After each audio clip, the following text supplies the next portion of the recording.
नमस्कार दोस्तों, मैं उत्सव कुमार आप सभी का आपके अपने यूट्यूब चैनल उत्सव मैथ्स में स्वागत करता हूं। आज की वीडियो में मैं फिर से आप सभी स्टूडेंट के लिए RRB NTPC under graduate CBT 1 जिसका एग्जामिनेशन 11 अगस्त 2025 को थर्ड शिफ्ट में हुआ था, उसमें सबसे पहले हम लोग जीके के, उसके बाद मैथ और रीजनिंग के जितने भी 100 प्रश्न पूछे गए उन सारे 100 प्रश्नों का सॉल्यूशन हम लोग इस वीडियो में देखने वाले हैं। आज हमारा आरआरबी एनटीपीसी अंडर ग्रेजुएट का आज हम लोग नोवा सेट का सॉल्यूशन देखने जा रहे हैं, यानी जो अभी तक 8 सेटों का सॉल्यूशन नहीं देखे तो वो जाकर देख सकते हैं। आरआरबी एनटीपीसी अंडर ग्रेजुएट का प्लेलिस्ट बना दिया गया है। हाँ या ना? देखिए, ये वीडियो उन सभी स्टूडेंट के लिए बेहद ही इंपॉर्टेंट होने जा रहा है जो आरआरबी एनटीपीसी ग्रेजुएट लेवल जिनका एग्जामिनेशन सीबीटी 2 का शायद 13 अक्टूबर को है, उनके लिए यह वीडियो बेहद ही इंपॉर्टेंट है। और साथ ही साथ आपको पता है कि आरआरबी ग्रुप डी का जो एग्जामिनेशन है उसके लिए उन्होंने 17 नवंबर से शायद एग्जामिनेशन लेने का फैसला किया था, तो उसके रिगार्डिंग भी जिनका भी एग्जामिनेशन होने वाला है आरआरबी ग्रुप डी का, तो उनके लिए भी यह वीडियो बेहद ही इंपॉर्टेंट है, क्योंकि आपके एग्जामिनेशन में मैथ, रीजनिंग, जीके के इसी टाइप के क्वेश्चन देखने को जरूर मिलेंगे। तो इस टाइप के क्वेश्चन को अच्छे से प्रैक्टिस करके जाइएगा।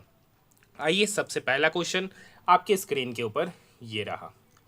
क्या कर रखा है क्वेश्चन? निम्नलिखित में से किसने British east India steam navigation company को चुनौती देने के उद्देश्य से दक्षिणी तमिलनाडु के एक तटीय शहर तूतीकोरिन से स्वदेशी स्टीम नेविगेशन कंपनी को प्रचारित किया और उसके लिए धन जुटाया, उसका संचालन किया? तो VO Chidambaram Pillai, option number 2। आपको पता होगा कि आरआरबी एनटीपीसी का फुल पेपर का सबसे पहले पूरा का पूरा सॉल्यूशन करा रहा हूँ। एनटीपीसी ग्रेजुएट लेवल का भी कराया था और अंडर ग्रेजुएट लेवल का भी करा रहा हूँ, तो कम से कम चैनल को सब्सक्राइब जरूर कीजिएगा। नेक्स्ट क्वेश्चन है, जनवरी 2025 में कितने खिलाड़ियों को वर्ष 2024 के लिए मेजर ध्यानचंद खेल रत्न पुरस्कार से सम्मानित किया गया था? तो 4 व्यक्ति को, ऑप्शन नंबर 4। नेक्स्ट क्वेश्चन, निम्नलिखित में से कौन सा महाद्वीप पूर्णतः दक्षिणी गोलार्ध में स्थित है? तो ऑस्ट्रेलिया दक्षिणी गोलार्ध में, option number 2। Next question, global gender gap report 2025 में भारत का स्थान कितना है? तो भारत का स्थान 131वां है, ऑप्शन नंबर 4। नेक्स्ट क्वेश्चन, मई 2025 में उपज और उत्पादकता में सुधार के लिए विकसित जीनोम एडिटेड चावल की किस्म का नाम है? डीआरआर धान, कमला और पूसा डीएसटी चावल 1, option number 3। Option number 3। Next question की ओर हम लोग बढ़ रहे हैं। नेक्स्ट क्वेश्चन, वंदे मातरम षड्यंत्र मामले में अरविंद घोष के विरुद्ध साक्ष्य देने से इनकार करने के कारण निम्नलिखित में से किसे गिरफ्तार कर जेल भेज दिया गया था? तो Vipin Chandrapal, option number 4। Next question, फरवरी 2005 में राजस्थान के महाजन फील्ड फायरिंग रेंज में भारत ने किस देश के साथ साइक्लोन 3 नामक संयुक्त सैन्य अभ्यास किया था? तो मिस्र, ऑप्शन नंबर 1। नेक्स्ट क्वेश्चन, प्लेज्मोडियम की सबसे प्राणघातक प्रजाति कौन सी है जो मनुष्यों में मलेरिया के फैलाव का कारण बनता है? तो प्लाज्मोडियम फॉल्सीपेरम, ऑप्शन नंबर 1। 2025 में लॉन्च के दौरान जीनोम इंडिया डेटा आधिकारिक तौर पर कहाँ आयोजित किया गया है? तो भारतीय जैविक डेटा केंद्र, ऑप्शन नंबर 4। नेक्स्ट क्वेश्चन, समाज में नियमों का कानूनी रूप से लागू होना क्या आवश्यक है, क्योंकि यह आश्वासन देता है कि दूसरे लोग नियमों का पालन करें? निम्नलिखित में से कौन सा कथन मंत्रिमंडल और मंत्रिपरिषद के बीच सही अंतर करता है? तो मंत्रिमंडल में वरिष्ठ मंत्री शामिल होते हैं, जबकि परिषद में सभी श्रेणियों के मंत्री शामिल होते हैं, ऑप्शन नंबर 3। नेक्स्ट क्वेश्चन, आप्रवास और विषयक विधेयक 2025 निम्नलिखित में से किस अधिनियम को निरस्त करता है? तो पासपोर्ट भारत में प्रवेश अधिनियम 1920, ऑप्शन नंबर 3। नेक्स्ट क्वेश्चन, मई 2025 में एक भारतीय चिकित्सा दल ने एक अंतर्राष्ट्रीय अध्ययन में योगदान दिया जिसमें प्रदर्शित किया कि एआई 2 सप्ताह पहले ही जानलेवा हृदय अतालता का अनुमान लगा सकता है। एआई मॉडल मुख्यतः किस स्थिति का अनुमान लगाने के लिए डिज़ाइन किया गया था? तो fast ventricular tachycardia, option number 1। Next question, Panchayati Raj में जिला स्तर पर कौन सा निकाय शीर्ष निकाय के रूप में कार्य करता है? तो पंचायती स्तर पर जिला परिषद, option number 3। Next question, Jammu Kashmir में किस नदी पर दुनिया का सबसे ऊंचा पुल का निर्माण किया गया, रेलवे पुल? तो चिनाब नदी, ऑप्शन नंबर 1। मई 2025 में नई vice chief of the air staff के रूप में किसे कार्यभार नियुक्त किया गया है? तो Narmadeshwar Tiwari, option number 4। Next question, नवीकरणीय ऊर्जा का उपयोग सतत विकास में किस प्रकार योगदान देता है? तो इससे पर्यावरण प्रदूषण कम होता है और संसाधनों का संरक्षण होता है, ऑप्शन नंबर 1। भारतीय आर्थिक संदर्भ में निजीकरण का क्या अर्थ है? तो सरकारी कंपनियों को निजी कंपनियों को बेचना, ऑप्शन नंबर 1। नेक्स्ट क्वेश्चन, लौह एवं इस्पात उद्योग को आधारभूत उद्योग क्यों कहा जाता है? क्योंकि यह अन्य उद्योगों की एक विस्तृत श्रृंखला के लिए आवश्यक कच्चे माल, मशीनरी और टूल प्रदान करता है। हाँ या ना, ऑप्शन नंबर 2। नेक्स्ट क्वेश्चन, निम्नलिखित में से कौन सा तत्व पी ब्लॉक में पाया जाता है? तो ये आप देख सकते हैं एस ब्लॉक है, नाइट्रोजन पी ब्लॉक में, ऑप्शन नंबर 4। खेलों में मानव संसाधन विकास योजना का लक्ष्य क्या है? तो खेल पेशेवरों का प्रशिक्षण और विकास, option number 4। Next question, Bharat का कौन सा पड़ोसी देश हिंद महासागर में एक द्वीप राष्ट्र है? तो मालदीव, ऑप्शन नंबर 1। 2025 अंतर्राष्ट्रीय आइस हॉकी महासंघ विश्व चैंपियनशिप में संयुक्त राज्य अमेरिका ने किस टीम को हराकर स्वर्ण पदक जीता है? तो Switzerland, option number 4। Next question, भारतीय संविधान का कौन सा आर्टिकल धन विधेयक को परिभाषित करता है? तो आर्टिकल 110। सिंधु घाटी नगर नियोजन की कौन सी विशेषता सभ्यता की उन्नत नागरिक सुविधाओं और अभियांत्रिकी कौशल को संकेत देती है? तो जल निकासी प्रणालियां, ऑप्शन नंबर 4। नेक्स्ट क्वेश्चन, भूमध्य रेखा के आसपास के उस क्षेत्र को क्या कहा जाता है जहां दोनों गोलार्धों से आने वाली व्यापारिक पवनी अभिसरित होती है? तो अंता उष्णकटिबंधीय अभिसरण क्षेत्र, ऑप्शन नंबर 3। भारत के पारंपरिक हस्तशिल्प उद्योगों के पतन के लिए प्रायः किस औपनिवेशिक नीति को दोषी ठहराया जाता है? तो विऔद्योगीकरण नीति, ऑप्शन नंबर 4। नेक्स्ट क्वेश्चन, 55वीं विश्व आर्थिक मंच वार्षिक बैठक 2025 कहाँ आयोजित किया गया था? तो स्विट्जरलैंड में, ऑप्शन नंबर 3। देवी आंदोलन भारत के निम्नलिखित में से किस क्षेत्र में हुआ था? तो देवी आंदोलन दक्षिणी Gujarat, option number 4।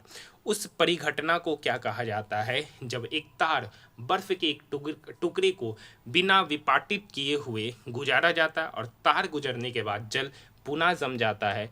पुनरीमायन, option number 1। 2025 में निम्नलिखित में से किस स्थान पर पहली बार खेलो इंडिया बीच गेम्स की मेजबानी किया गया है? Diu, option number 4।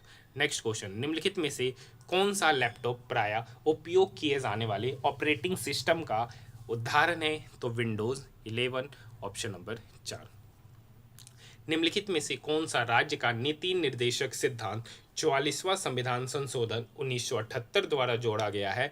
तो व्यक्ति और समूहों के बीच आय और स्थिति में असमानताओं की कमी, ऑप्शन नंबर 2।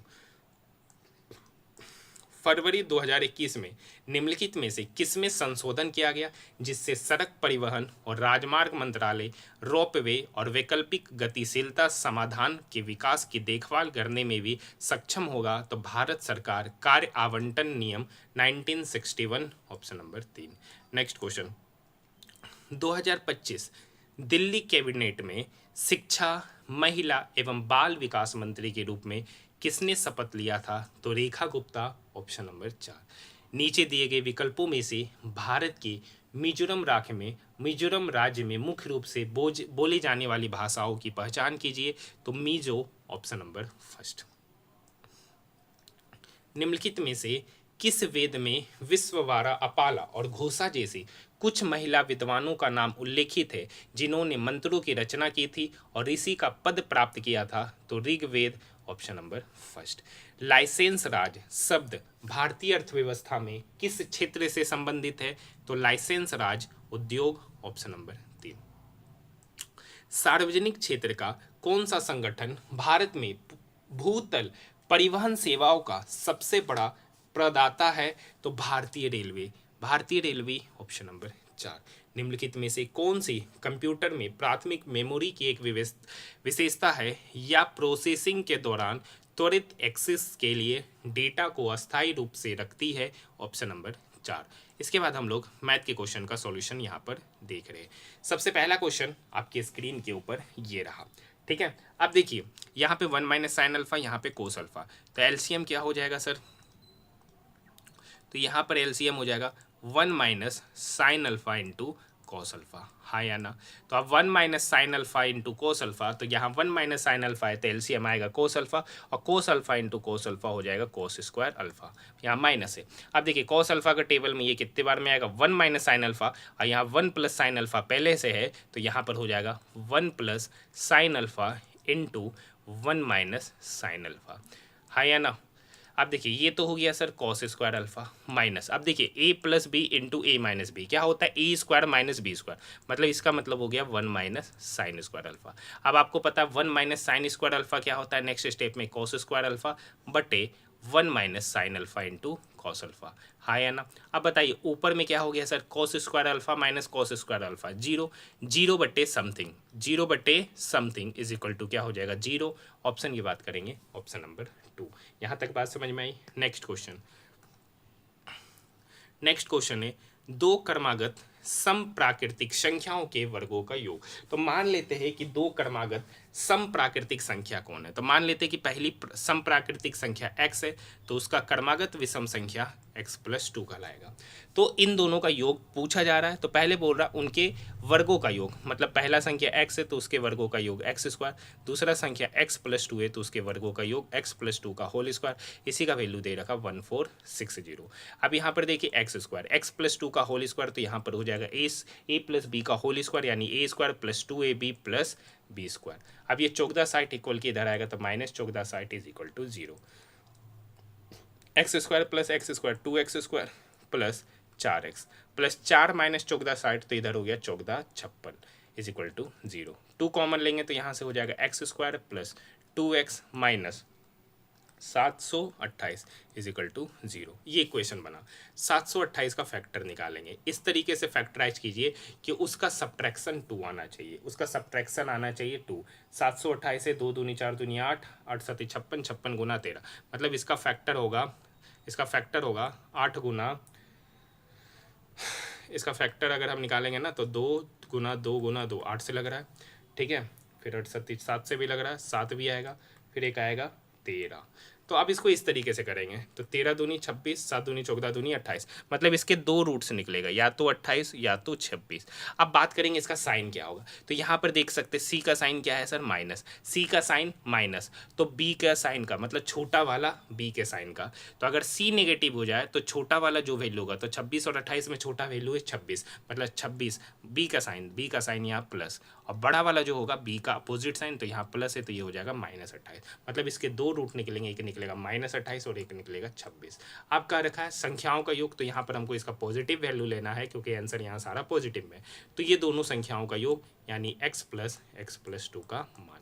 अब x का वैल्यू यहाँ 26 है और यहाँ x प्लस 2 26 प्लस 2 28, तो 28 प्लस 26 हो जाएगा 54, ऑप्शन नंबर 4, हाँ या ना? नेक्स्ट क्वेश्चन, नेक्स्ट क्वेश्चन है सर 50 पुस्तकों का विक्रय मूल्य 19 पुस्तकों के क्रय मूल्य के बराबर है। यहाँ पे कह रखा 50 बुक का SP, क्या कह रखा है? 50 बुक का SP ये बराबर है 19 पुस्तक के CP के, तो यानी यहाँ से पता चल गया CP 50, 50 का चीज़ 19 हो गया। कितने का कमी हुआ सर? 31 का। कितने पर? 50 पर। तो 100 पर कितना? तो 100 पर कितना? ऐसे फॉर्मूला होता है लॉस बटे CP इंटू 100। ये 50 से 100 गया, दो बार में 31 गुना 2 मतलब 62% की हानि हुई, ऑप्शन नंबर फर्स्ट, हाँ या ना? नेक्स्ट क्वेश्चन, एक बेलन की त्रिज्या 20% कम कर दिया गया जबकि ऊंचाई में 40% की बढ़ोतरी हुई, तो इसके आयतन में कितना परसेंट का परिवर्तन? तो आयतन होता है सर R स्क्वायर H, मतलब R कितना बार? 2 बार और एक H बार, तो यहाँ पे सक्सेसिव लेंगे तो 20% का कमी हुआ है, डिस्काउंट है सर, तो कमी हुआ मतलब 20 माइनस 20 माइनस 20 प्लस 20 गुना 20, क्योंकि फॉर्मूला लगेगा सक्सेसिव का x plus Y plus X Y बटे 100, X plus Y plus X Y बटे 100, हाँ या ना। तो 20 गुना 20 400, 400 बट्टे 100 मतलब 4, तो -20 -20 -40, -40 में +4 गया तो -36।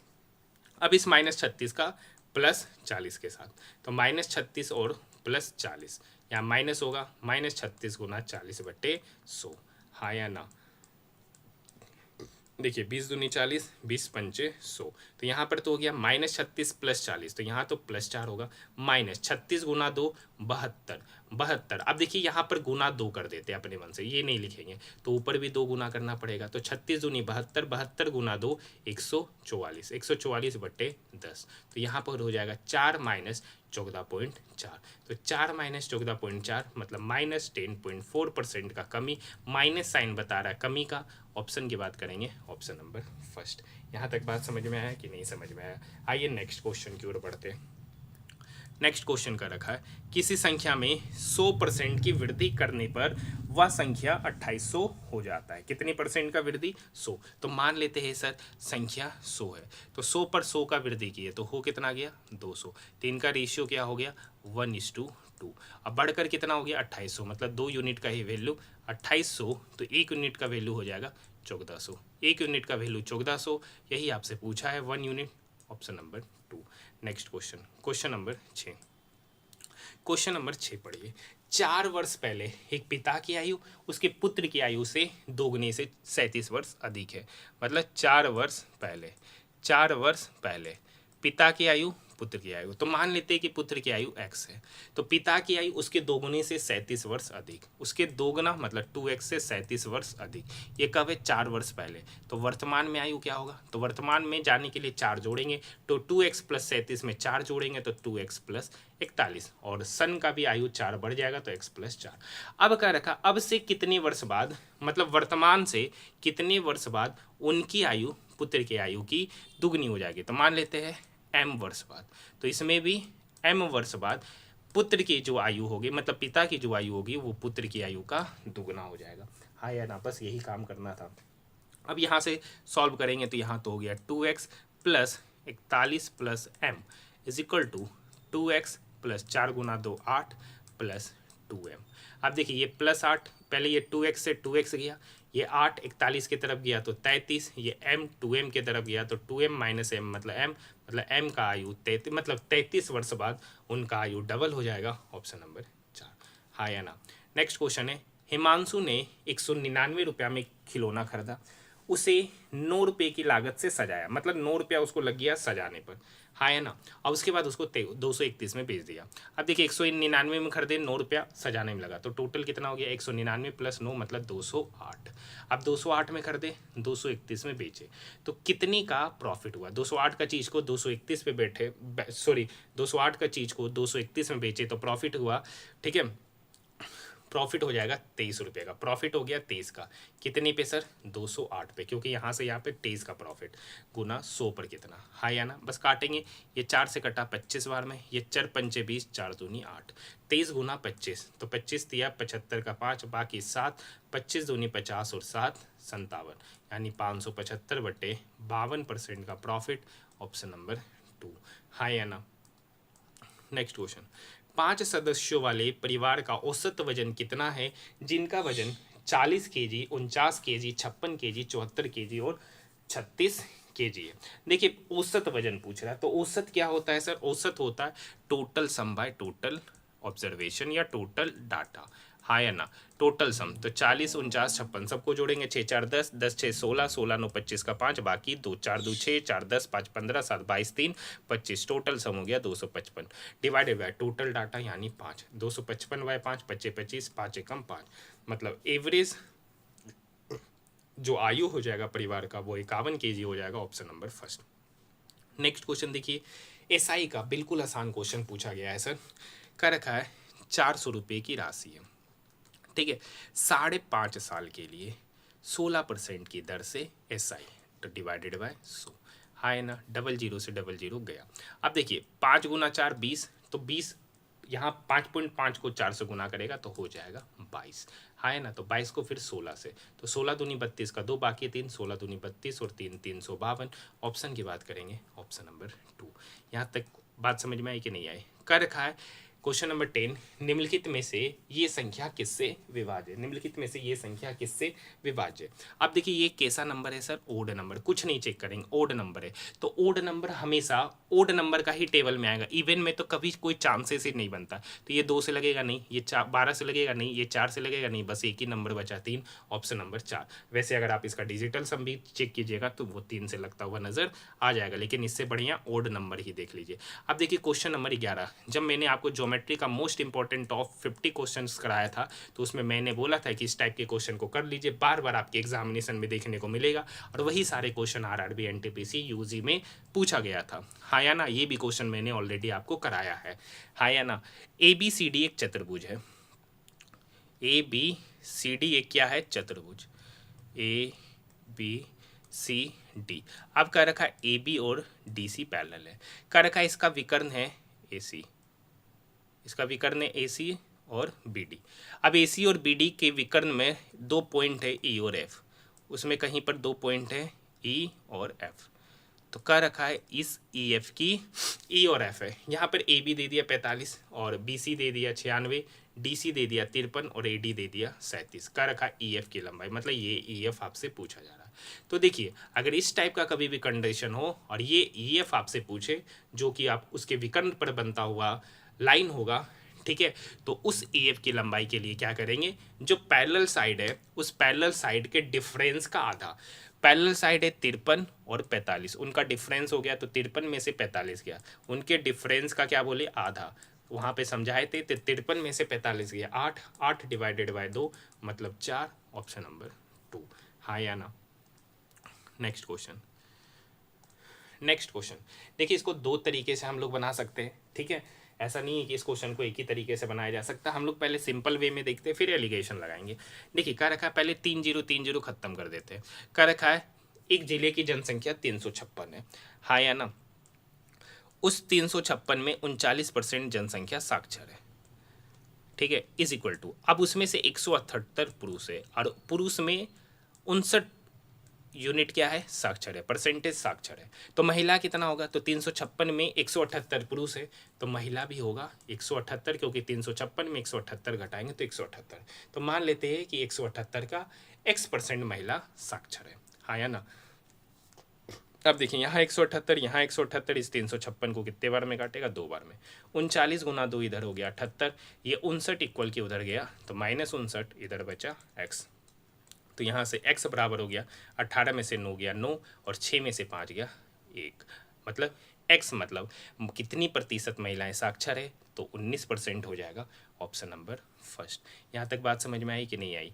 नेक्स्ट क्वेश्चन है क्वेश्चन नंबर 13, कह रखा पाइप ए किसी टैंक को 11 घंटे में भरता है, दूसरा पाइप बी है जो उसी टैंक को 26 घंटे में भरता है, एक तीसरा पाइप सी है जो इस टैंक को 12 घंटे में भरता है। तो कहता है तीनों टैंक को चालू कर दिया जाए तो टंकी को भरने में कितना समय लगेगा? 3 पाइप है ए बी सी, एक 11 घंटे में, एक 26 घंटे में और एक 12 घंटे में, इनका एलसीएम क्या होगा? तो 11 अगर हम 12 ले लेते हैं तो फिर 26 का 13 लेना पड़ेगा, तो इनका एलसीएम होगा 11 गुना 12 गुना 13, इसी का प्रोडक्ट लेंगे। अब देखिए ए 11 घंटे में इतना काम किया तो ए का एफिशिएंसी कितना होगा? तो 12 गुना 13, तो 12 गुना 13 मतलब 13 दूनी 26 का 6, बाकी 2, 13 एकम 13 2 15, मतलब अगर इसका भी प्रोडक्ट लेंगे तो 13 गुना 12 तो 156 हो गया और 156 गुना 11, टोटल करेंगे तो यहाँ पर होगा 6, 6 5 11, 5 1 6 और 1 7, मतलब 17 16 टोटल होगा, हाँ या ना। 26 घंटा में इतना काम किया तो ये 13 और इस 12 का 2 इसको दे देंगे तो इधर बचा 6, 6 गुना 11 मतलब बी का एफिशिएंसी 66। सी 12, तो 12 सी 12 घंटे में 17 16 काम किया तो सी का एफिशिएंसी 12 हटाएंगे तो 11 गुना 13, तो 11 गुना 13 मतलब 3 4 143, कितना हो गया? 143। अब बताइए सर टोटल काम कितना है? 1716। इस 1716 काम को तीनों मिलकर करता है। कौन करता है? तीनों मिलकर। तो तीनों की एफिशिएंसी का सम तो 6 6 12, 12 3 15 का 5, बाकी 1, हाँ या ना। 15 1 16, 16 6 22, 22 4 26, 26 10 36, मतलब उस 1716 काम को 365 एफिशिएंसी के साथ कितने समय में करेगा, तो 1716/365। अब देखिए 365, ठीक है, तो ये कहीं ना कहीं हम इसको मान लेते 400 के बराबर, और ऊपर है 1716, तो ऊपर है 1716, मतलब ये इसको लगभग काटेगा 4 पॉइंट समथिंग बार में, 4 पॉइंट समथिंग बार में, और 4 पॉइंट समथिंग एक ही ऑप्शन है, ना तो 1, ना तो 3, ना तो 4, ऑप्शन नंबर 2। यहाँ तक बात समझ में आई। नेक्स्ट क्वेश्चन का रखा है, यदि पहली संख्या का 40%, मान लेते कि पहली संख्या x है तो उसका 40%, मतलब 40/100 दूसरी संख्या के 2/7 के बराबर है, हाँ या ना। ये 20 दूनी 40, ये 20 पंचे 100, ये 2 से 2 क्या हो गया, कट गया। पहली संख्या का दूसरी संख्या के साथ अनुपात, ये y इधर आएगा तो 5 किधर चला गया, उधर, और 7 नीचे, तो पहली संख्या का दूसरी संख्या के साथ अनुपात 5:7, ऑप्शन नंबर फर्स्ट। यहाँ तक बात समझ में आई। अब देखिए क्वेश्चन नंबर 15 ऑलरेडी मैंने करा दिया। यस 252 किलोमीटर की यात्रा 63 की स्पीड से जाता है, अगले 891 किलोमीटर की यात्रा 99 की स्पीड से जाता है, तथा उससे अगले 183 किलोमीटर की यात्रा 61 की स्पीड से जाता है, तो एवरेज स्पीड, हर सेट में ये एक क्वेश्चन पूछा जा रहा है। तो एवरेज स्पीड बराबर total distance upon total time, total कितना डिस्टेंस चला, तो यहाँ देखिए 252, यहाँ 891 और यहाँ 183, जोड़ते 3 1 4, 4 और 1 2 6, 9 8 9 17, 17 5 22 का 2, बाकी 2, 8 2 10, 10 2 12 और 1 13, टोटल डिस्टेंस चला 1326 किलोमीटर।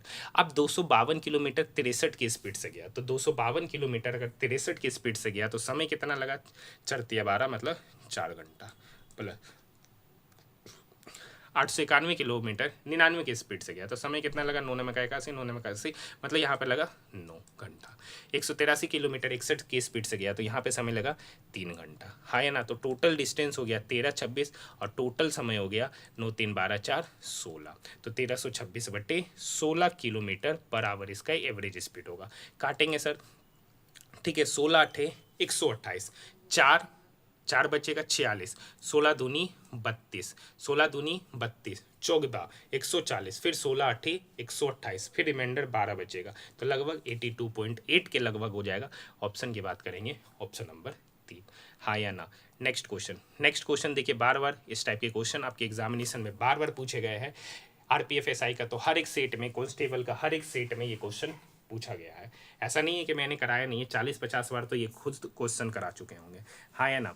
एक कहानी है इसके लिए, क्या होता है कि a⁴m ये बराबर होता है a⁴m इंटू n। पावर पे पावर हो तो पावर मल्टीप्लाई, x पे पावर z, x यहाँ पर है 103 पे पावर 0.2 और इसका होल पावर है z इजिकल टू y है यहाँ पर 103 पे पावर 0.43 और उस पे होल पावर 6। तो यहाँ पर देखिए 103 तो हो गया, 0.2 जब पावर पे पावर हो तो पावर गुना हो जाता है, यानी 0.2 इंटू जेड। यहाँ पर भी वही कहानी हो जाएगा, 103 पे पावर 0.43 इंटू 6। जब इक्वल का साइन हो और बेस भी सेम हो तो पावर भी क्या हो जाएगा, सेम, तब यहाँ से 0.2 into Z is equal to हो जाएगा 0.43 इंटू 6, हाँ है ना। अब ये डेसिमल, ठीक है, तो एक डेसिमल तो कटेगा, सिर्फ यहाँ पर 10 बचेगा, ये 2 इस 6 को काटेगा 3 बार में, 43 गुना 3 मतलब 129, और 129 को जब हम 10 से डिवाइड करेंगे तो हो जाएगा 12.9। ऑप्शन की बात करेंगे, ऑप्शन नंबर 3। ये आपको पूरा डिटेल में बता दिए, बाकी हमको यही काम ऑरली करना था, हाँ या ना। चलिए आज का क्वेश्चन आपके लिए होमवर्क है, क्वेश्चन नंबर 17। देखिए ये लगातार हर एक सेट में ये क्वेश्चन देखने को मिला। ये एक बेहतरीन टाइप के क्वेश्चन है, कल भी कराए थे, उसके पहले वाले सेट में भी कराए थे। तो चलिए आज का होमवर्क आप सभी स्टूडेंट के लिए क्वेश्चन नंबर 17। तो क्वेश्चन नंबर 17 के मैथ के प्रश्न का सॉल्यूशन आप लोग मुझे कमेंट सेक्शन में जरूर दीजिएगा। ऐसा नहीं है कि देखिए मैं डेली आपको मैथ के भी क्वेश्चन एक और एक रीजनिंग के क्वेश्चन आप लोगों को देता हूँ बनाने के लिए, लेकिन मात्र कम ही स्टूडेंट है। जैसे कल वाले सेट में अभी तक तो कोई कमेंट नहीं आया है, वैसे निखिल गुप्ता जी और भी कुछ स्टूडेंट हैं जो डेली, पुष्पेंद्र जी, कम से कम ये लोग क्वेश्चन को देखते हैं, वीडियो को देखते हैं, साथ में क्वेश्चन को भी बनाते हैं। तो बाकी सारे स्टूडेंट भी ये काम कीजिए। ऐसा नहीं है सिर्फ वीडियो देखना, वीडियो देखने से आपको उतना बेनिफिट नहीं मिलेगा जितना साथ में क्वेश्चन प्रैक्टिस करने से मिलेगा, हाँ या ना। तो आज का homework question number 17। Question number 18। आप देखिए x गुना 7x, तो ये हो गया 7x²। x गुना -4, तो इधर हो गया -4x। 2 गुना x², तो इधर हो गया 2x²। -2 गुना 2, तो -4 + 11। अब देखिए 7x² + 2x², तो इधर हो गया 9x² -4x, और इधर 11 में से 4 गया तो 7। 9x² -4x + 7, option number 2। Next question. Next question कहता है, एक व्यक्ति एक दर्शनीय स्थल तक पैदल जाता है और अपनी कार से नियत समय नियत चाल से आता है। मतलब कह रखा है, मान लेते एक व्यक्ति यहाँ से यहाँ गया और वो वापस आया, हाँ या ना। गया कैसे सर? गया है पैदल, गया पैदल, और आया कैसे? आया कार से। तो टोटल कितना समय लगा? 5 घंटा 30 मिनट, हाँ या ना, 5 घंटा 30 मिनट। अब कहता है कि उसे दोनों और कार से जाने में, मतलब गया भी कार से, मतलब गया भी कार से और आया भी कार से, मतलब चला टोटल कितना चला? 2, मतलब इधर भी कार इधर भी कार, तो 2 टाइम्स ऑफ कार। तो पहले से 3 घंटा कम समय, पहले लगता था 5 घंटा 30 मिनट, उससे 3 घंटा कम समय, मतलब 2 घंटा 30 मिनट। मतलब कितना समय लगा? 2 घंटा 30 मिनट, हाँ या ना। अब पूछ रहा है अगर दोनों तरफ पैदल जाता तो कितना समय लगता। तो कुछ नहीं करेंगे सर, देखिए पैदल प्लस जब गया पैदल और आया कार से, तो टोटल समय लगा 5 घंटा 30 मिनट, हाँ है ना। अब इसका दोगुना कर देंगे, तो गया भी पैदल 2 टाइम्स ऑफ पैदल प्लस 2 टाइम्स ऑफ कार, तो टोटल समय कितना लेगा? तो 5 का दुगुना 10 घंटा और 30 मिनट का दुगुना हो गया 60 मिनट, हाँ है ना। इधर उधर नहीं भेजेंगे। अब क्या रखा है? गया पैदल और आया पैदल, मतलब 2 टाइम्स ऑफ पैदल आपसे पूछ रहा है। 2 times of car is equal to कितना समय लिया? 2 घंटा 30 मिनट, हाँ है ना। अब क्या रखा है? इसमें से इसको घटाना है, तभी तो 2 टाइम्स ऑफ पैदल निकलेगा। 2c से 2c गया, मतलब 2 टाइम्स ऑफ पैदल बराबर 60 में से 30 मिनट गया तो 30 मिनट, और 10 में से 2 गया मतलब 8 घंटा, मतलब 8 घंटा 30 मिनट का समय लगेगा जाने और आने में पैदल, ऑप्शन नंबर 2। यहाँ तक बात समझ में आई? आइए क्वेश्चन नंबर 20 देखते हैं। देखिए इसमें एक काम तो आसान कर सकते हैं। यहाँ पर दिया गया नंबर एक ओड नंबर है, दिया गया नंबर क्या है? एक ओड नंबर है। तो जब ओड नंबर है तो क्या ये दोनों से लगेगा? नहीं, ये दोनों इवन है, ये दोनों इवन है, तो इससे तो लगता हुआ नजर आएगा नहीं, तो ये दोनों ऐसे ही छट गया। बचा 43 और 47, तो 43 और 47। तो देखिए हर प्राइम नंबर का एक नियम होता है डिविजिबिलिटी का। अब देखिए ओसुलेटर के नियम पे चलते हैं, ठीक है, पॉजिटिव नेगेटिव एसुलेटर। तो उतना तो लोगों को याद होगा ही नहीं कि 43 का क्या हो, 47 का क्या हो, 89 का क्या हो, बहुत सारे ऐसे नंबर मिलेंगे। तो क्या सबका हम बैठ के याद ही करते रहेंगे? तो उससे बढ़िया क्या है कि इससे आप डिवाइड कर लीजिए। नहीं तो 43 से डिविजिबिलिटी का नियम कहता है कि उसके लास्ट डिजिट में, लास्ट डिजिट 3 है तो उसको 13 से गुना कीजिए, तो 13 3 39 हो जाएगा। तो बचा हुआ संख्या में 39 घटाइए, फिर जो निकले उसको, फिर उसका लास्ट डिजिट को उससे गुना कीजिए, फिर 13, फिर मतलब उसके लास्ट डिजिट को 13 से गुना कीजिए, जो बचा हुआ संख्या उसको उसमें घटाइए। तो ये मुझे जहाँ तक लगता है कि लंबा ही हो जाएगा। तो उससे बढ़िया क्या है कि देखिए 2 ऑप्शन तो ऐसे ही छट गया, बचा हुआ ही 2 ऑप्शन में चेक करना है, तो चेक करके निकल जाइए। इससे आसान नहीं होगा, आप ओसुलेटर ये वो करते रह जाइएगा, समय बर्बाद हो जाएगा। उससे बढ़िया क्या है कि आप डिविजिबिलिटी चेक करके चले जाए, मतलब डिवाइड करके ही चले जाए, वो आपको फास्ट में करना है, हाँ है ना। तो इसका अगर आप डिवाइड कीजिएगा तो ऑप्शन नंबर 3 ही सही हो जाएगा, हाँ या ना। नेक्स्ट क्वेश्चन है सर, 4,000 रुपये की धनराशि पर 7.5% वार्षिक दर से 12 फरवरी 2024 से 13 अप्रैल 2024 तक की अवधि में साधारण ब्याज। अभी तक मुझे पता है कि ये हर एक सेट में ये क्वेश्चन है, 2024 वाला है, तो अगर आप यहाँ पे डेज काउंट कीजिएगा तो टोटल काउंट निकल के आएगा 61 डेज, क्योंकि मैंने डेली कराया है तो मुझे पता है कि यहाँ भी वही होगा, हाँ है ना। तो देखिए 4,000 रुपये की राशि है, किस परसेंट की दर से सर? 7.5% की दर से। कितने साल के लिए दिया? तो 61 दिन के लिए दिया। तो टोटल फरवरी का दिन है तो टोटल कितना दिन हो जाएगा? 366 दिन बट्टे 100, PRT बट्टे 100। ऐसे आप गिन भी लीजिए, 12 है ना, तो 12 से 29 तो कितना दिन हो गया? 17 दिन। फिर मार्च में कितना दिन? 31 दिन। फिर अप्रैल में कितना दिन? 13 दिन। तो तीनों को जोड़िएगा तो 61 ही हो जाएगा, हाँ या ना। अब देखिए 61 से 366 6 बार में। अब देखिए ये 00 से ये 00 गया, ये 0 इस डेसिमल को ख़त्म कर दिया, ये 2 दूनी 4, ये 2 तिया 6, ये 3 इस 75 को काटेगा 25 बार में, तो 25 गुना 2 हो गया 50 रुपये का ब्याज। ऑप्शन की बात करेंगे, ऑप्शन नंबर फर्स्ट, हाँ या ना। नेक्स्ट क्वेश्चन है सर, यदि 6 अंकों की संख्या N29M11 11 से विभाज्य, तो देखिए कोई संख्या 11 से कब विभाज्य होता है? अब देखिए यहाँ पे नंबर क्या है? N29M 1 1। अब 11 से डिविजिबिलिटी का नियम क्या कहता है, sum of odd place minus sum of even place, अगर उस दोनों का डिफरेंस 11 से विभाज्य है तो वो नंबर भी 11 से डिवाइड होता है। तो यहाँ पे ओड नंबर तो 1 + m + 2, तो यहाँ पर हो जाएगा 3 + m, ओड नंबर का सम। इवन नंबर का तो यहाँ पर देखिए 9 + 1 10, 10 + n। अब एक में से दूसरे को क्या करते हैं, घटाते हैं, हाँ या ना, तो घटा देते, ठीक है। तो यहाँ पर हो गया 3 + m -10 -n, हाँ है ना, = अब देखिए ये 11 से विभाज्य होगा, मतलब 11 के कोई ना कोई नंबर से, यानी मान लेते हैं कि वो उसका वैल्यू 0 के ही बराबर आएगा, क्योंकि अगर वो 11 से लगेगा तो मोस्ट ऑफ द चांसेस है कि उसका डिफरेंस या तो 0 आएगा या तो कोई 11 का टेबल आएगा, या तो कोई 11 का टेबल आएगा, हाँ है ना। तो यहाँ पे हम 0 के ही बराबर, तो यहाँ पर m -n। अब 3 - 10 तो इधर तो -7 होगा, तो इक्वल के उधर जाएगा तो +7, तो m - n = 7, option number 3, option number 3। यहाँ तक बात समझ में आई। आइए नेक्स्ट क्वेश्चन देखिए। नेक्स्ट क्वेश्चन बिल्कुल आसान क्वेश्चन है सर, क्वेश्चन नंबर 23। क्या कर रखा है, 638 रुपया को 3 व्यक्ति के बीच में 5:17:7 के अनुपात में बांटा गया, तो बंटन में सबसे बड़ा और सबसे छोटे हिस्से का अंतर। तो सबसे बड़ा और सबसे छोटे हिस्से का अंतर मतलब 5, सबसे बड़ा हिस्सा 17, सबसे छोटा हिस्सा 5, तो इस दोनों के बीच का अंतर मतलब 12 यूनिट। 12 यूनिट का वैल्यू आपसे पूछ रहा है। अब देखिए 12 से लगने वाला नंबर ना तो ये है, ना तो ये है, ना तो ये, क्योंकि 12 से वही लगेगा जो 4 से लगे और 3 से लगे, हाँ है ना। तो देखिए ये 4 और 3 दोनों से लग रहा है, लेकिन ये दोनों किसी से नहीं लग रहा है, तो इसका सही उत्तर ऑप्शन नंबर 2, 2 सेकंड या 5 सेकंड का ये सॉल्यूशन था आप लोग। बाकी दूसरा तरीका क्या है कि देखिए 638 रुपये की राशि को इस अनुपात में बांटा गया, तो 17 5 22, 22 7 29 यूनिट का ये वैल्यू यहाँ पर दे रखा है 638। तो यहाँ से हमको क्या करना है, 1 यूनिट का वैल्यू निकालना है। तो 29 दूनी क्या होता है सर, 58। आपको पता है कि 1 यूनिट का वैल्यू निकालने के लिए आपको यहाँ पे क्या करना पड़ेगा, डिवाइड करना पड़ेगा। तो कुछ नहीं है, 638 को हमको क्या करना है, यहाँ पर डिवाइड करना है 29 से। तो 29 दूनी हो जाता है 58, 58 फिर हो गया 5, फिर 29 दूनी 58, तो 1 यूनिट का वैल्यू हो जाता है 1 यूनिट का वैल्यू 22। कर का सबसे छोटा और बड़े हिस्से का अंतर, तो सबसे छोटा 5, सबसे बड़ा 17, तो इन दोनों के बीच का अंतर 12 यूनिट। 1 यूनिट का वैल्यू 22, तो 12 यूनिट का वैल्यू होगा 12 × 22, तो जब 12 × 22 कीजिएगा तो 264, ऑप्शन नंबर 2।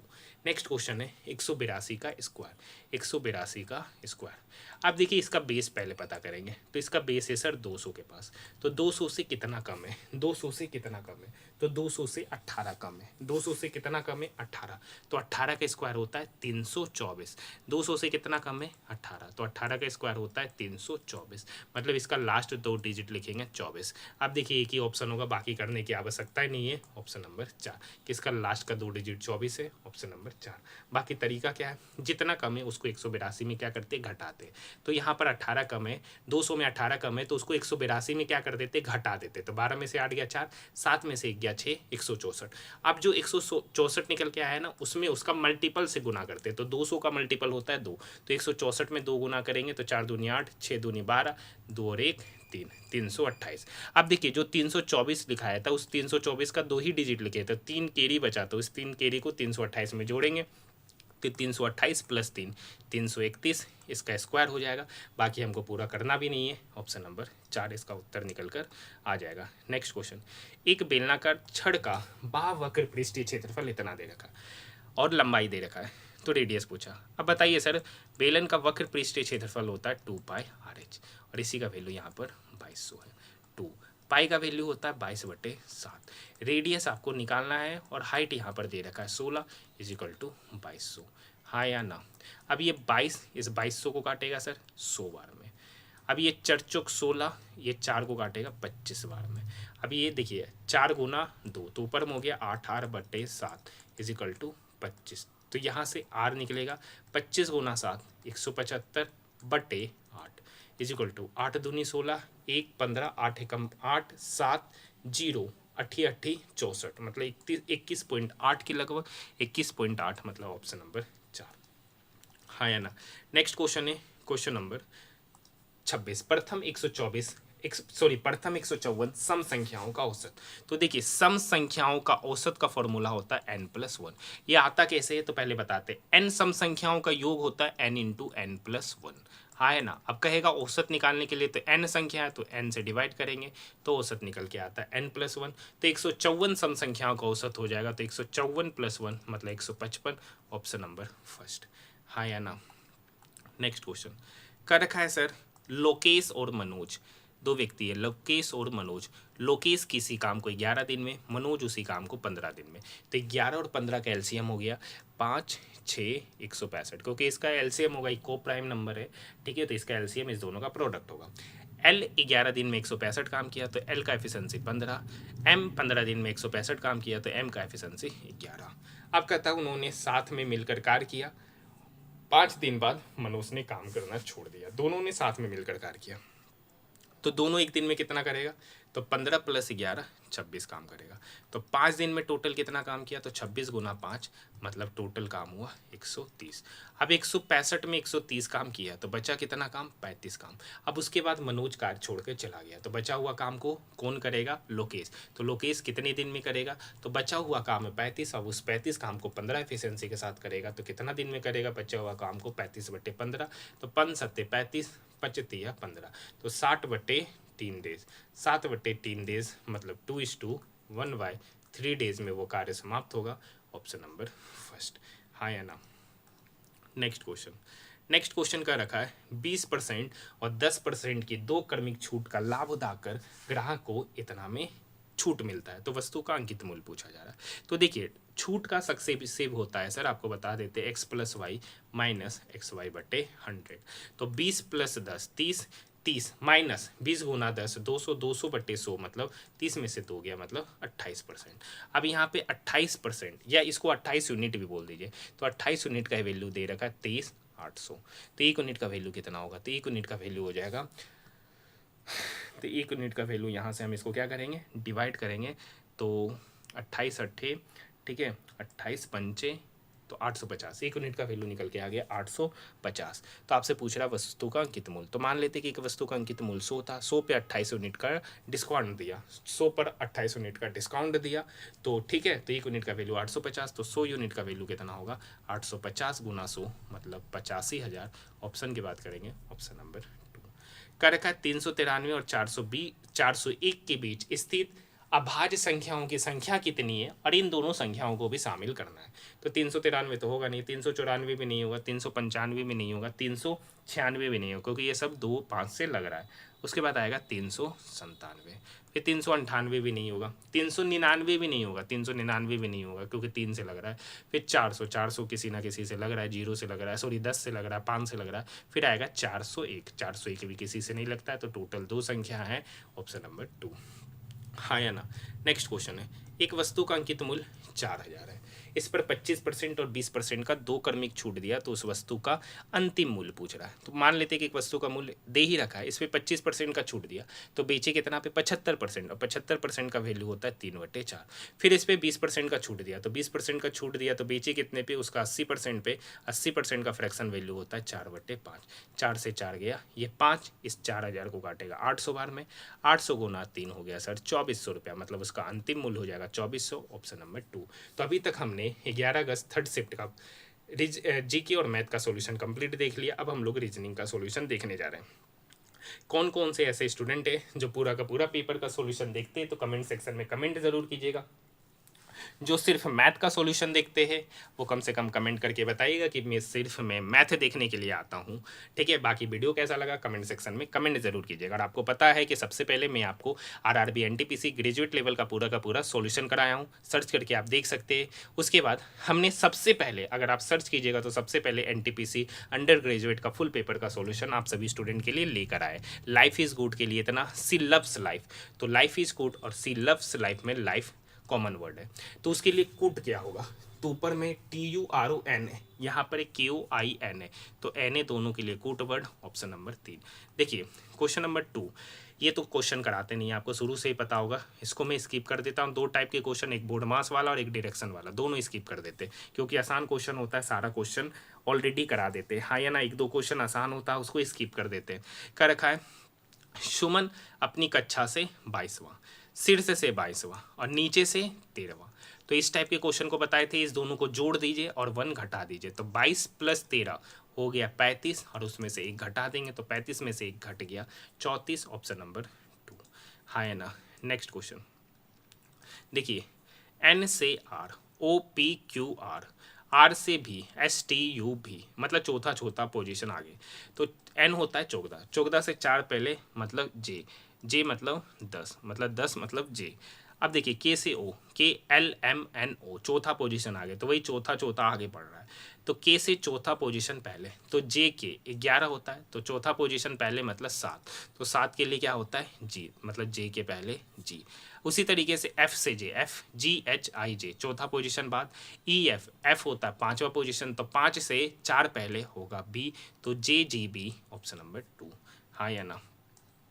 नेक्स्ट क्वेश्चन, कर का 7 बॉक्स है, जरूरी नहीं है कि वो इसी क्रम में एक के ऊपर रखे गए, बस रखा गया है। 1 2 3 4 5 6 7। हाँ है ना। बी को नीचे से दूसरा स्थान पर, नीचे से दूसरे स्थान पर बी को रखा गया। बी और ई के बीच में 3 बॉक्स, 1 2 3, तो बी और ई के बीच में 3 बॉक्स। सी को बी के नीचे, सी बी के नीचे तो मतलब सी यहीं। ई और एफ के बीच में ए को रखा गया है, तो एफ यहाँ होगा, तो ई और एफ के बीच में ए यहाँ रखाएगा। जी को ई के ऊपर रखा गया, क्या रखा, जी को ई के ऊपर रखा गया। ठीक है, तो बचा एक व्यक्ति डी, तो डी यहाँ क्या रखा, सी और डी के बीच में कितना, तो सी यहाँ डी यहाँ, तो उसके बीच में एक ही बॉक्स है बी, ऑप्शन नंबर 2। हाँ या ना। अब देखिए क्वेश्चन नंबर 6, आखिरी से चलते, यहाँ जेड है यहाँ डी है, जेड से D, A B C D चौथा पोजीशन, पी से T, Q R S T चौथा पोजीशन, यहाँ बी है, सी डी ई एफ, तो बी से चौथा पोजीशन, एफ लास्ट में, एफ एक ही ऑप्शन है, option number first. Question number 7 का तो सॉल्यूशन नहीं कराते, आपको पता है, बेहद ही आसान क्वेश्चन होता है। ठीक है, नेक्स्ट क्वेश्चन बोडमास रूल पे बनने वाला, आसानी से आप बना सकते हैं।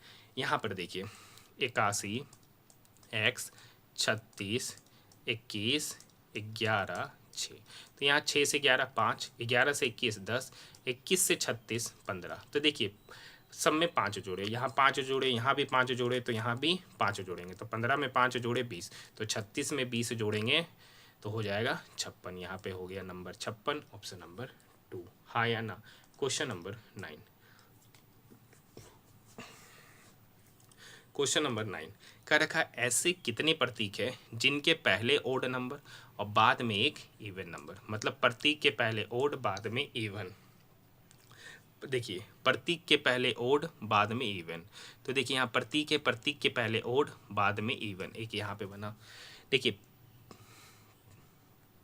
ऐसे कितने प्रतीक है जिनमें से प्रत्येक के ठीक पहले एक विषम संख्या लेकिन ठीक बाद एक सम संख्या, ऐसे कितने प्रतीक है जिनमें से प्रत्येक के ठीक पहले एक विषम संख्या, प्रत्येक के ठीक पहले एक विषम संख्या लेकिन ठीक बाद एक सम संख्या। ठीक है यार, तो प्रतीक के पहले ओड और ठीक बाद एक सम संख्या नहीं है, सॉरी नहीं है बोला है सर, मतलब प्रतीक के पहले ओड और बाद में इवन नहीं होना चाहिए। तो यहाँ पर देखिए प्रतीक के पहले ओड बाद में इवन नहीं है सर, तो ये हो सकता है। प्रतीक के पहले ओड बाद में इवन नहीं है, तो यहाँ भी हो सकता है। प्रतीक के पहले ओड नहीं है, बाद में इवन नहीं है, तो बाद में इवन नहीं है। यहाँ पे देखिए प्रतीक के पहले ओड बाद में ओड, ये हो सकता है। ठीक है, प्रतीक के पहले ओड बाद में नंबर नहीं है, ये भी हो सकता है। एक मिनट, कर का ऐसे कितने प्रतीक है जिनमें से प्रत्येक के ठीक पहले एक विषम संख्या लेकिन ठीक बाद में एक सम संख्या नहीं होना चाहिए, मतलब कर का प्रतीक के पहले ओड होना चाहिए लेकिन बाद में इवन नहीं होना चाहिए। तो प्रतीक के पहले ओड, तो यहाँ पर देखिए प्रतीक के पहले ओड बाद में इवन नहीं है, तो यहाँ पर हो सकता है। फिर यहाँ पर देखिए प्रतीक के पहले ओड बाद में इवन है, तो ये नहीं होगा। फिर यहाँ पर देखिए प्रतीक के पहले ओड बाद में इवन नहीं है, तो यहाँ पर होगा। फिर यहाँ देखिए प्रतीक के पहले ओड बाद में इवन नहीं है, तो यहाँ पर टोटल कितना है 3, ऑप्शन नंबर 2। हाँ या ना। क्वेश्चन नंबर 10 का तो सॉल्यूशन कराते नहीं, आपको बेहद ही पता है शुरू से ही। ठीक है, नेक्स्ट है, ऐसे कितने प्रतीक हैं जिनके पहले एक संख्या और बाद में प्रतीक, मतलब 2 प्रतीक के पहले संख्या। आइए देखते हैं, यहाँ पर देखिए 2 प्रतीक के पहले संख्या, 2 प्रतीक के पहले संख्या, और कहीं है नहीं, टोटल 2, ऑप्शन नंबर 4। हाँ या ना। क्वेश्चन नंबर 12 कर रखा है 59 से 60 1 जोड़े, 60 से 64 4 जोड़े, 64 से 73 9 जोड़े, 73 से 89 कितना जोड़े 16। तो ये कहीं देखिए 1 है, ये 4 मतलब 2 का स्क्वायर, 9 मतलब 3 का स्क्वायर, 16 मतलब 4 का स्क्वायर। तो अगली बार जोड़ेंगे 25, 25 मतलब 5 का स्क्वायर। तो 89 में 25 जोड़ेंगे तो कितना हो गया 114, ऑप्शन नंबर 3। क्वेश्चन नंबर 13 भी बोर्ड मार्क्स पे बनने वाला आसान क्वेश्चन है, साइन कन्वर्जन करते हुए चले जाइए। बात करते हैं क्वेश्चन नंबर 14 की। तो इस टाइप के भी क्वेश्चन को मैंने सॉल्व कराया है। देखिए एस चौथा चौथा तीसरा, चौथा चौथा तीसरा, तो चौथा चौथा तीसरा ये तो है। देखिए चौथा चौथा डी तीसरा पे नहीं, ये खत्म। चौथा चौथा तीसरा है, ये भी खत्म। चौथा चौथा तीसरा है, मतलब ये हो सकता है। ये दोनों पे बात करेंगे। देखिए पहला दूसरा पहला, तो पहला दूसरा पहला ये तो है ही। अब इसमें बात करते हैं पहला दूसरा पहला है नहीं, तो ये भी ऑप्शन खत्म, एक ही बचा ऑप्शन नंबर फर्स्ट। हाँ है ना। देखिए घर का 6 व्यक्ति है, उत्तर की ओर अभिमुख होकर बैठा हुआ है। चलिए बैठा देते हैं सर। 1 2 3 4 5 6। कर का पी के दाईं ओर केवल 2, पी के दाईं ओर मतलब पी यहाँ है, उसके दाईं ओर केवल 2। क्यू एम के बाईं ओर दूसरे स्थान पर है। एन एम का निकटतम पड़ोसी नहीं है। ओ पी के ठीक दाएं पड़ोस में, ओ जो है ना पी के ठीक दाएं, पी के ठीक दाएं पड़ोस में ओ बैठा है। अब कह रखा है क्यू एम के बाईं ओर दूसरे स्थान पर। अब ये कंडीशन वाला बात है, समझिएगा। कह रखा है क्यू एम के बाईं ओर, इधर तो होगा नहीं।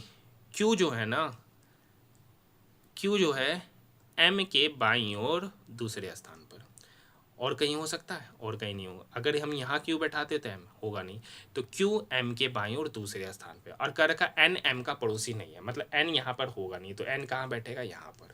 तो एक व्यक्ति कौन बचा एल, तो एल कहाँ बैठेगा यहाँ। कह रखा एल के ठीक दाएं पड़ोस में, तो एल के ठीक दाएं पड़ोस में कौन बैठा एम। ऑप्शन की बात करेंगे, ऑप्शन नंबर फर्स्ट। हाँ या ना। Question number 16।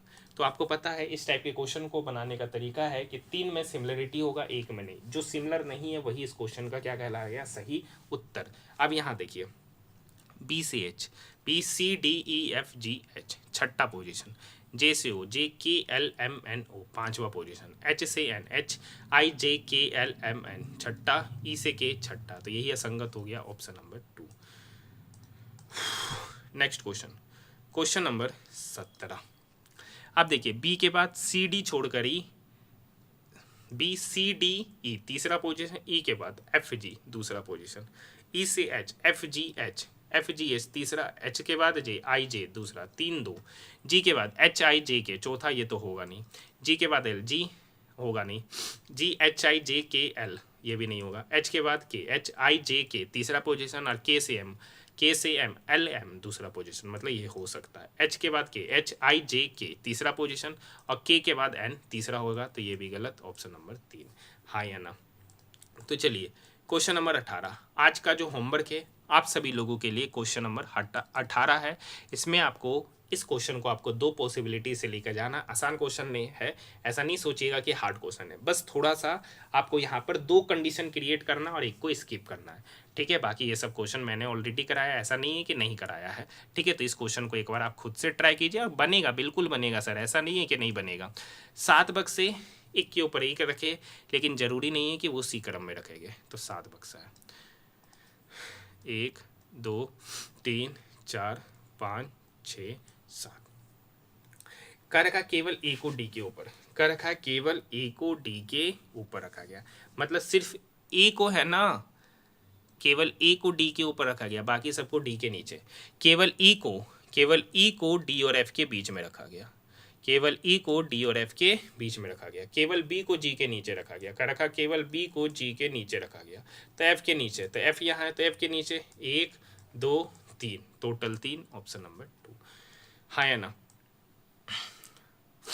देखिए Q प्लस ई, मतलब कह रखा Q प्लस ई, मतलब Q जो है ना ई की पुत्री है, Q ई की पुत्री है। ई माइनस आर, ई जो है ना आर का पिता है। Q ई की पुत्री है, ई आर का पिता है, मतलब आर का ई क्या है, पिता। हाँ है ना। आर गुना सी, आर जो है ना सी का पुत्र है, आर जो है ना सी का पुत्र है, मतलब ये दोनों माता पिता, हाँ है ना, उस पुत्र के। सी डिवाइडेड बाई टी, मतलब सी जो है ना डी की बहन है। तो क्यू का डी के साथ संबंध, मतलब डी क्यू का मामा कहलाएगा, क्योंकि ये इनका बहन हो गया, ये बहन की बेटी हो गई, तो बहन की पुत्री, ऑप्शन नंबर 3, बहन की पुत्री, option number 3। Next question, question number 21, हाँ या ना। अब वही सेम कहानी देखिए, वाई के 3 में सिमिलरिटी 1 में नहीं, जो नहीं है वही इस क्वेश्चन का उत्तर। वाई से जेड डायरेक्ट है, एन एन लगातार है, एन से ओ, आर से एस, यही है संगत, ऑप्शन नंबर 2। नेक्स्ट क्वेश्चन देखिए, आसान क्वेश्चन है, ठीक है। वाई ओ आर के आर ए वाई, तो वाई ओ आर के और के, तो वाई, तो यहाँ पर देखिए के आर वाई कॉमन है, इसके लिए कौन सा डिजिट, 0834, तो 348, तो पूछ रहा ए, तो ए यहाँ है, तो 348, तो के आर वाई के लिए, तो ए के लिए हो जाएगा 5, option number first. Next question देखिए, क्या रखा है, कुछ भारतीय अमेरिकी है, कुछ भारतीय अमेरिकी है, और कुछ अमेरिकी चीनी है, कुछ अमेरिकी चीनी है, तो कोई भी चीनी अमेरिकी नहीं है, ये बात बिल्कुल गलत है, कुछ तो है, सभी भारतीय चीनी, ये बात बिल्कुल गलत है, ना तो निष्कर्ष 1 ना निष्कर्ष 2, ऑप्शन नंबर 3। देखिए बिल्कुल आसान क्वेश्चन है सर। देखिए जी से ओ, जी HIJKLMNO 8वां पोजीशन, ओ से डब्ल्यू, OPQRSTUVW 8वां पोजीशन, डब्ल्यू से ई 8वां, तो ई से 8वां, तो ई होता है 5, तो 5 में अगर 8वां जोड़ेंगे तो हो जाएगा 13वां पोजीशन, और 13वां पोजीशन के लिए एम, ये दोनों ऑप्शन खत्म। दूसरा देखिए, डी से ओ, तो डी होता है 5, सॉरी डी होता है 4 और ओ होता है 15, तो 4 से 15 जाना है तो 11 जोड़े, हाँ या ना। टी से बी, तो टी 6, एक minute, D EFGHIJKL, sorry D से एल है सर, टी कहाँ चलेगा, इधर देखिए, ठीक है, तो यहाँ पे डी है, यहाँ एल है, यहाँ डी है, यहाँ एल है, तो डी से एल जा रहे हैं, तो डी के लिए होता है 4 और एल के लिए होता है 12, तो कितना जोड़े 8, वही 8 वाला है, तो बी से 8वां पोजीशन, तो बी 2 होता है, तो 2 में 8 जोड़ेंगे तो हो जाएगा 10, और 10 पर होगा जे, तो एम के बाद जे, ऑप्शन नंबर 2। क्वेश्चन नंबर 25 देखिए, 22 से 26 जाने में 4 जोड़े, 26 से 32 जाने में 6 जोड़े, 32 से 8 जाने में, 32 से 40 जाने में 8 जोड़े, और 40 से 50 जाने में 10 जोड़े, तो 4 6 8 10, तो अगली बार जोड़ेंगे 12, तो 50 में 12 जोड़ेंगे तो 62, ऑप्शन नंबर 2। नेक्स्ट क्वेश्चन देखिए, वे फिर से वही क्वेश्चन आ गया है सर, 3 में सिमिलरिटी 1 में नहीं, जो सिमिलर नहीं है वही इस क्वेश्चन का उत्तर है, लैंग्वेज पढ़ के आप देख सकते हैं। जे से एम, JKLM तीसरा पोजीशन, एन से आर, OPQR चौथा पोजीशन, एल से ओ, MNO तीसरा पोजीशन, P से S, QRS तीसरा पोजीशन, तो सब तीसरा पोजीशन, यही है संगत, ऑप्शन नंबर 2। क्वेश्चन नंबर 27 नहीं कराएंगे, बोर्ड मार्क्स रूल पे बनने वाला आसान question. Question number next, Kutch का कुछ पेंटिंग फ्रेम है, कुछ पेंटिंग फ्रेम है और सभी फ्रेम डेकोरेटिव है, सॉरी ऐसा नहीं, सभी फ्रेम डेकोरेटिव है, हाँ या ना। कुछ पेंटिंग डेकोरेटिव है, बिल्कुल सही। सभी डेकोरेटिव फ्रेम है, नहीं सर ये बात बिल्कुल गलत है, केवल निष्कर्ष 1 सही है, option number first. Next question देखिए, नेक्स्ट क्वेश्चन का सॉल्यूशन देखने से पहले अगर आपने अभी तक हमारे चैनल को सब्सक्राइब नहीं किया है तो चैनल को सब्सक्राइब जरूर कीजिएगा। क्यों सब्सक्राइब कीजिएगा, इसलिए कीजिएगा क्योंकि देखिए मैं आप सभी स्टूडेंट के लिए सबसे पहले आरआरबी एनटीपीसी अंडर ग्रेजुएट का फुल पेपर का सॉल्यूशन कराना शुरू किया हूं, जिसमें आज मिलाकर हमने 9 सेटों का सॉल्यूशन देख लिया। अब जाकर सर्च कर सकते हैं, आपको ऐसा कोई नहीं मिलेगा जो पूरा का पूरा पेपर का सॉल्यूशन कराया जा रहा है। दूसरा बात है कि मैंने आरआरबी एनटीपीसी ग्रेजुएट लेवल का भी फुल पेपर का सॉल्यूशन कराया, पूरा का पूरा पेपर का कंप्लीट सॉल्यूशन कराया, उसका भी प्लेलिस्ट बना दिया गया, आप जाकर देख सकते हैं, बना हुआ है। उसी तरीके से देखिए, एएलपी का CBT 1 हुआ था, CBT 2 हुआ था, मैंने दोनों का सारे पेपर का सॉल्यूशन कराया, पूरे के पूरे पेपर का सॉल्यूशन कराया, उसका भी प्लेलिस्ट बना दिया गया, नहीं देखे तो जाकर देखिए। उसी तरीके से मैंने आरआरबी जेई का एग्जामिनेशन हुआ, टेक्नीशियन ग्रेड 3 का एग्जामिनेशन हुआ, इन सारे पेपर का भी मैंने फुल पेपर का सॉल्यूशन कराया, जाकर आप देख सकते हैं। तो मैं आपको देख सकते हैं कि मैं हर एक एग्जामिनेशन जो अभी 2024-25 में रेलवे का कोई भी एग्जामिनेशन हुआ है उसका मैंने हर एक पेपर का फुल पेपर का सॉल्यूशन कराया हूँ, हर एक पेपर का हर एक सेट का मैंने सॉल्यूशन कराया हूँ। तो कम से कम चैनल को सब्सक्राइब जरूर कीजिएगा, साथ ही साथ इसे अपने दोस्तों के साथ शेयर जरूर कीजिएगा। 16 से 48, तो देखिए 16 से 48 मतलब 16 का 3 गुना में 1 घटाएंगे, तो 16 3 48, 48 में 1 घटाए 47। उसी तरीके से 24 से 71, तो 24 का 3 गुना में 1 घटाएंगे, तो 24 3 72, 72 में 1 घटाए 71। ये सेम पैटर्न यहाँ बनेगा, 35 गुना 3 105, 105 में 1 घटाएंगे तो 104, ऑप्शन नंबर 4। नेक्स्ट कर रखा है कहता है प्रत्येक अंक को बाएं से दाएं आरोही, आरोही क्रम मतलब असेंडिंग ऑर्डर में सरियाना है।